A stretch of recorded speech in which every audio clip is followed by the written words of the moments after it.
So now I'm standing here in front of the ferry, the Start Ferry, the famous Start Ferry from Wan Chai to Hong Kong. The ferry has been in existence, I think, for 100 years or more, and there are two main destinations for the Start Ferry that cross the Victoria Harbour. There's the ferry that goes from Tsim Sha Tsui to Central and back, which is the Central Business District, which is about 3 kilometres that way. And then there's this ferry that leaves from Wan Chai that also goes to Tsim Sha Tsui, the peninsula of Kowloon. It's a popular commuter route for those that do work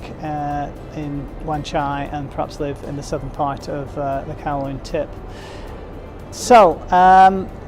the next question that I'm going to answer as regards the top 100 questions that anybody ever asks me about intelligent content marketing is, well, can I elaborate on what I mean by last word content and 10 times content? Well, last word content is the type of content where you definitively nail your expertise above everybody else in your niche to the mast. On our website, you can look on the Hong Kong Visa Handbook, you can look for a piece of content, a series of content called Schooling the Lawyers. And that's where once a year I teach a program for 3 hours that's accredited by the Law Society of Hong Kong that essentially teaches solicitors, barristers and other professionals all about Hong Kong immigration. By having the Schooling the Lawyer series available,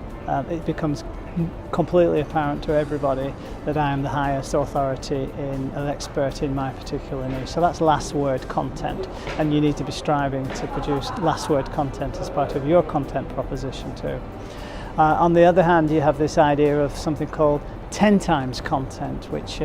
is a phrase that was ultimately coined by Rand Fishkin of Moz, but it's something that resonated with me very early on, because when I was coming out of my